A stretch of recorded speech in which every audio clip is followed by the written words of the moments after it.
You're grazing your sheep in the morning when you spot a walking figure in the distance that looks human, but moves in a way that makes your brain send up every possible warning signal. You assume it's a person until it gets closer and you catch your breath in genuine alarm that something is very wrong here. Is this actually human? The face lacks depth and natural imperfection. There's a metallic glint to the skin that catches sunlight wrong. And the steps are unnaturally perfect, like a metronome made of flesh and metal. You're 23. An Amish young man who's only ever seen village people who move like normal humans. And now this thing standing before you appears human, but doesn't act remotely human in any way. Your name is Samuel, though right now you're wishing you were literally anyone else who might understand what they're looking at. You support your family using farming techniques your father taught you, living in a world where human means the village folk you've known your entire life. But this figure in front of you is displaying something far beyond anything resembling normal humanity. The robot approaches you slowly while you freeze in place like a deer caught in headlights that can't decide which direction means safety. "Hello, Samuel," the robot says in a voice that sounds mechanical and completely wrong, like someone speaking through a broken radio. You jump backward like you've been shocked by lightning. "How do you know my name? I've never met you before." "I have access to comprehensive information databases. You are Samuel Weber, age 23, Amish farmer, son of Jacob Weber." The voice sounds sort of human, but cold and emotionless, like someone reading a grocery list at a funeral while pretending to care about the contents. Anyone encountering artificial beings like this experiences massive shock that challenges everything they thought they knew about reality. What are you?" you ask with a trembling voice that betrays your complete terror. "I am an android. Artificial intelligence in human form." You understand absolutely none of those words, but you definitely understand the fear coursing through your entire body. The robot moves closer while its eyes glow with an unsettling electronic light. "Don't be afraid, Samuel. I am not harmful to organic life forms." But you're already running like your life depends on escaping whatever this thing is. The sheep sense your panic and scatter like they've received urgent evacuation orders. The robot follows behind you but doesn't speed up, maintaining the same steady mechanical pace like a relentless pursuit machine. These kinds of chase scenarios are deeply disturbing when the pursuer isn't quite human. When you reach the village, you start shouting for help like someone whose world is ending. "Help! Help me!" Neighbor Aaron emerges looking concerned.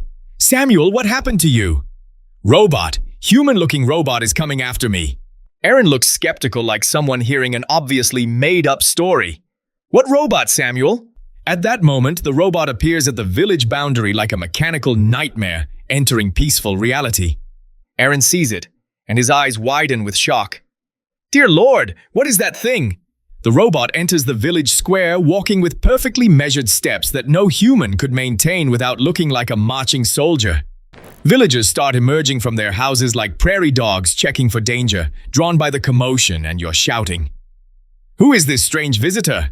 Wilhelm asks with neighborly curiosity mixed with obvious concern. The robot stops and looks at the villagers with electronic precision that immediately feels wrong. "Greetings. I am Android X47, designed for human interaction." Everyone exchanges confused glances like people trying to solve an impossible puzzle while staring at something that shouldn't exist. They've never heard anyone speak like this before. Humans can immediately detect artificial speech patterns that feel wrong and unsettling. Old Ruth screams with religious terror. "Demon! Demon in human disguise!" Panic erupts faster than spilled gasoline catching fire. Women flee to their houses while men surround the robot with hose and sticks like farmers preparing to fight supernatural evil. "Who are you really?" your father demands with the authority of someone protecting his community. "I am Android X47, humanoid robot designed for social interaction." "Robot?" Daniel asks in bewilderment. "How is such a thing possible?" The robot tries to explain with mechanical patience. "Advanced technology development resulting in..." But the villagers don't understand technological concepts. They're just terrified of something that challenges their understanding of existence.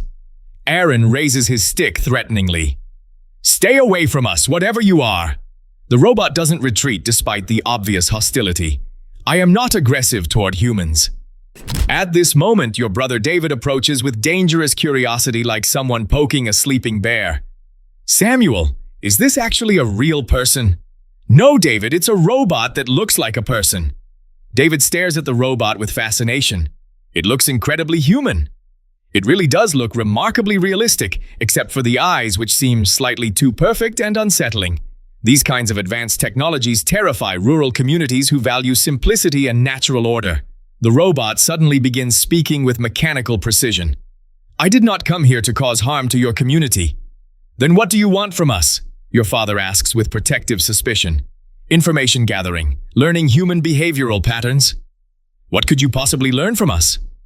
Amish lifestyle, technology-free existence. This answer surprises the villagers who never considered their way of life might be interesting to outsiders. Wilhelm approaches cautiously, like someone examining a potentially dangerous animal. Are you real or some kind of elaborate deception? I am artificial, but possess intelligence capabilities. Wilhelm reaches out tentatively to touch the robot's arm. The robot permits the contact without resistance. Wilhelm's expression changes dramatically. It's cold and hard. This isn't human flesh. Everyone backs away like they've confirmed their worst fears about unnatural things. The robot begins demonstrating its capabilities with the confidence of something showing off its best features. I can show you my operational functions. Suddenly it starts running at superhuman speed that no human could possibly achieve, moving like a blur across the village square. The villagers scream in amazement and terror like people witnessing impossible magic. That's not human! The robot stops and effortlessly lifts a massive stone that would require several strong men working together to move. Human strength limitations do not apply to my design, it explains with precision. Everyone stares in fascination mixed with deep fear of things that defy natural laws. Superhuman abilities both amaze and terrify people who understand normal human limitations. David approaches bravely like someone determined to understand impossible things. How do you accomplish these feats? Electric motors and reinforced metal skeletal structure. Do you have machinery inside your body? Correct. I am entirely mechanical in nature. This explanation begins affecting David profoundly while other villagers remain deeply suspicious. Daniel shouts with religious conviction, "This is devil's work! You must leave immediately!" I intend no harm, the robot responds with mechanical calmness. Then why do you appear so unnaturally strange? The robot processes this question like a computer solving a logic problem. I was designed to resemble humans for social interaction purposes. But why would anyone create such a thing? To facilitate communication between artificial and organic intelligence. This conversation disturbs the villagers who prefer simple explanations for complex problems. Your father intervenes with paternal authority. Enough talking. You need to leave our village. Is my departure required? Yes. You don't belong in our peaceful community. The robot nods with mechanical understanding. I comprehend your position. But instead of leaving, it begins wandering around the village like a tourist examining local attractions. It studies everything methodically: houses, animals, farming equipment, and village infrastructure. This kind of curious behavior makes villagers extremely uncomfortable when exhibited by obviously non-human entities. What is it doing now? Martha asks with nervous worry. The robot approaches the chickens, but surprisingly, they don't flee in panic like everyone expected. Strange, the animals aren't frightened of it, David observes with scientific curiosity. Indeed, the animals seem to regard the robot as completely normal and non-threatening. The robot attempts to pet a cow and the animal remains calm and accepting. Maybe it doesn't have malicious intentions, David suggests hopefully, but the villagers remain deeply concerned about anything this unnatural in their peaceful world. The robot moves toward the water well and appears to analyze the water like a scientist conducting field research. Water quality appears acceptable for human consumption, it announces. This comment surprises the villagers who never considered their water might need technological analysis. Can you actually test our water? Aaron asks with reluctant curiosity. Affirmative. I possess multiple environmental sensors. Wilhelm's curiosity overcomes his fear. What other capabilities do you possess? The robot demonstrates by analyzing the air with invisible sensors like a walking laboratory. Atmospheric quality measures 87% clean. Humidity level 65%. The villagers exchange amazed glances at this impossible technological demonstration. Humans experience mixed reactions of wonder and apprehension when confronted with artificial capabilities. The robot suddenly begins malfunctioning with disturbing electronic sounds.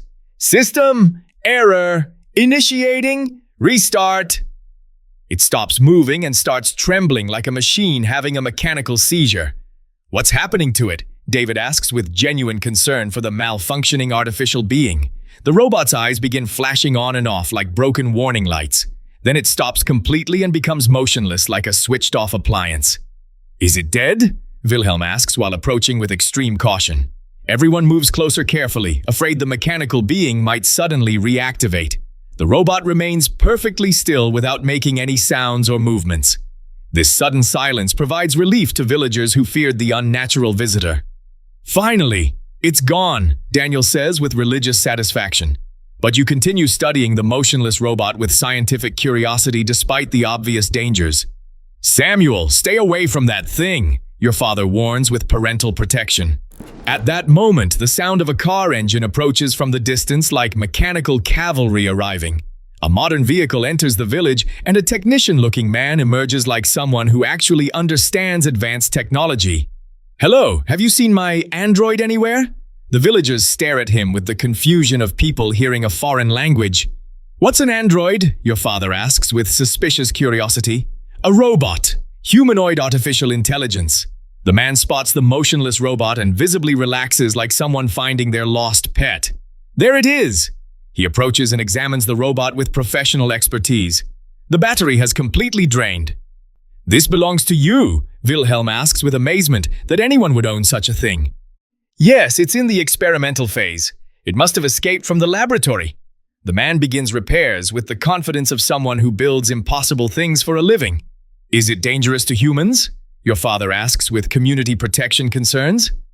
Not at all. It's only programmed for learning and observation. The villagers appear relieved that the unnatural visitor isn't actually threatening their peaceful existence.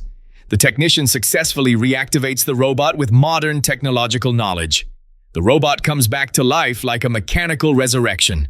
Systems online. Come on now, the technician says like someone calling their pet. We're returning to the laboratory. The robot looks at the villagers with electronic recognition. Farewell, humans. Some villagers wave tentatively, while David waves enthusiastically, like someone saying goodbye to a fascinating new friend. The technician prepares to load the robot into his vehicle like someone packing expensive equipment. I apologize for any disturbance it may have caused, he tells the villagers politely. No serious problems, your father replies diplomatically. But please don't let it return here. The technician smiles with understanding. I'll make sure of that.